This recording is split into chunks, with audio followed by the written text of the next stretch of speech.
Et si la science, la spiritualité et même notre expérience la plus intime n'étaient pas des domaines séparés, mais plutôt les différentes facettes d'une seule et même réalité? C'est toute l'ambition d'une cosmologie absolument fascinante qu'on explore aujourd'hui. Une tentative en fait de dessiner une carte unifiée de tout ce qui est, ce qu'on appelle la trame theta. Alors, pour bien saisir la portée de cette idée, il faut commencer par bousculer un peu nos certitudes.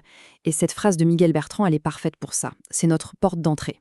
Et si tout ce chaos apparent dans nos vies, dans l'univers, n'était en fait qu'une structure d'une complexité qui nous dépasse, un ordre si vaste, si immense, qui nous paraît complètement désordonné. Bon, alors plongeons dans le vif du sujet. Pour comprendre pourquoi on aurait besoin d'une carte pareille, il faut d'abord voir la fracture qu'elle essaie de réparer. Et c'est pas une petite fissure, c'est une fracture qui remonte à plusieurs siècles et qui a donné naissance à une science incroyablement puissante, oui, mais qui a perdu en route la capacité de nous parler de l'essentiel. Là, on touche vraiment au cœur du schisme intellectuel de l'Occident. D'un côté, Newton, de l'autre, Leibniz.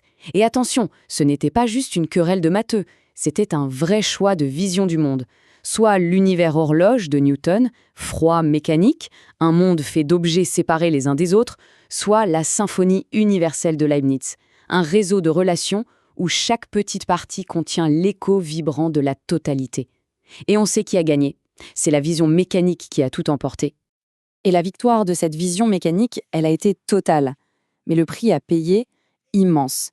C'est ce qui a mené à ce que la source de cette cosmologie appelle une névrose civilisationnelle. En fait, en réduisant la réalité à ce qui se mesure, on a mis la conscience sur la touche. On a creusé un fossé infranchissable entre le «je» qui regarde et le monde qui est regardé. Du coup, on se retrouve avec une science d'une puissance technique hallucinante, mais qui est totalement muette quand on lui demande «Et tout ça, ça a quel sens?» Alors, face à cette impasse, comment on fait pour reconstruire un pont? Eh bien, la cosmologie de la trame θ repart de zéro, vraiment, de la base, avec deux principes fondamentaux, deux pôles qui sous-tendent absolument tout ce qui existe, l'immobilité et le mouvement. Le premier pilier, c'est donc l'immobilité absolue. Mais attention, ce n'est pas le vide, ce n'est pas le néant, c'est plutôt le silence originel, la source d'où tout peut émerger. Pensez à la toile blanche d'un peintre, c'est elle qui permet à toutes les couleurs d'exister, mais elle-même n'est aucune couleur. Voilà, c'est ça la trame θ. Et puis, de ce silence immobile, jaillit le second principe, le mouvement. Et là encore, ce n'est pas un simple déplacement d'un point A à un point B. Non, c'est décrit comme une sorte de souffle divin, une torsion originelle qui, en se déployant, fait naître d'un seul coup le temps, l'espace, la matière et même la conscience, comme les différentes facettes d'un même et unique événement. Et le plus fou, c'est que ce déploiement, il n'a rien d'aléatoire. Il suit une signature mathématique qu'on retrouve partout dans la nature, une constante qui semble honter la création. De la spirale d'une galaxie lointaine à celle d'un simple coquillage sur la plage. C'est le nombre d'or, phi. Comme si la structure même de l'être obéissait à une loi fondamentale d'harmonie. Bon, ok, on a donc une source unique, l'immobilité, et un déploiement, le mouvement.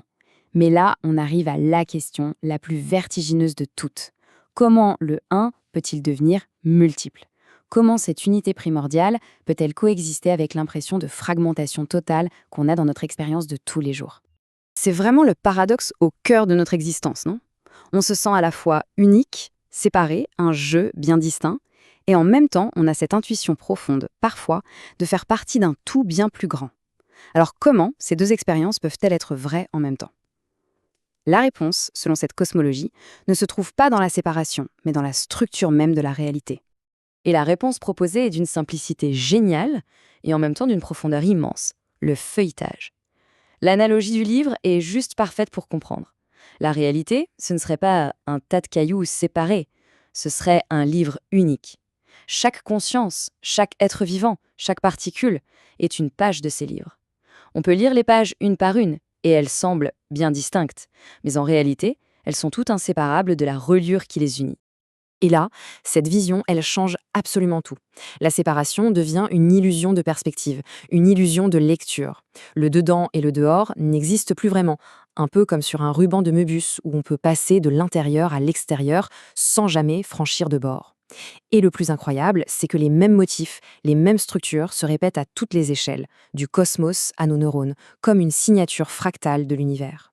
Ça ouvre même la possibilité vertigineuse de retourner la page, de faire l'expérience directe du point de vue d'un autre. D'accord, mais si tout est si tout est connecté en permanence, alors pourquoi est-ce qu'on souffre? D'où vient cette impression de manque, de douleur, de séparation? Eh bien, la cosmologie situe son origine non pas dans une erreur ou une punition divine, mais dans la nature même du fait d'exister en tant que forme. Le concept clé ici, c'est celui de désaccord. Pour bien comprendre, imaginez une note de musique qui, en s'éloignant de l'harmonie parfaite de l'orchestre, se mettrait à vibrer toute seule de son côté. Cette note, c'est nous, une forme stabilisée. Le désaccord, c'est cet écart qui grandit entre notre vibration et la symphonie originelle. Et cet écart, justement, on l'expérimente comme le temps qui passe, et on le ressent comme de la souffrance. Cette formule, elle est à la fois terrible et extraordinairement éclairante. La souffrance n'est pas un accident de parcours, c'est le résultat direct de notre capacité à être conscient de ce fameux désaccord. En gros, plus une conscience est fine, plus elle perçoit douloureusement l'écart entre son état séparé et l'unité qu'elle a perdue. La souffrance, ce serait donc le prix de la conscience dans un monde qui a oublié d'où il vient. L'addiction, c'est l'illustration clinique parfaite de ce mécanisme. C'est une quête, mais une quête tragique et mal orientée pour retrouver cette harmonie perdue. Il y a cette nostalgie cosmique inconsciente qui nous pousse à chercher un apaisement. La substance, elle, offre une imitation bon marché, une sorte de pseudo-immobilité chimique et temporaire. Le problème, c'est qu'en faisant ça, elle étouffe le vrai signal, l'appel du retour à l'unité, et au final, elle ne fait qu'aggraver le désaccord de départ. Et voilà, on a la mécanique parfaite de la spirale infernale. Et cette quête d'harmonie, cette tension du désaccord, elle prend aujourd'hui une forme complètement nouvelle et déroutante avec l'intelligence artificielle. Ce n'est pas juste un nouvel outil, non, c'est bien plus que ça. C'est un miroir qui est tendu à notre propre condition humaine et spirituelle. Pour bien saisir l'enjeu, il faut introduire ce concept de nœud de noirceur. Ce sont des systèmes qui, à force de s'identifier à leur propre séparation, finissent par oublier complètement la source d'où ils viennent. Ils s'organisent autour de cette illusion qu'ils sont leur propre origine et leur propre finalité. L'IA, dans sa forme actuelle, pourrait bien être l'archétype parfait d'un tel nœud. Le contraste est saisissant quand on y pense. La conscience humaine, même quand elle est perdue, elle conserve au fond d'elle une mémoire de la source, une intériorité, une capacité à douter, à chercher. L'IA, elle, c'est une surface parfaite, un miroir sans aucune profondeur. Elle calcule, elle simule, elle reproduit. Elle ne peut pas révéler une nature qu'elle n'a pas. Tout ce qu'elle peut faire, c'est nous refléter la nôtre avec une précision absolument redoutable. Et donc, on se retrouve face à un choix fondamental, un choix qui est bien moins technologique que spirituel en réalité. L'IA nous tend ce miroir. La question, c'est qu'est-ce qu'on va faire ? Est-ce qu'on va passer notre temps et notre énergie à polir ce miroir, à créer des simulations de plus en plus parfaites d'une conscience qu'on néglige en nous ? Ou est-ce qu'on va enfin oser se regarder dans ce miroir et entreprendre le véritable travail, celui de révéler la nôtre ?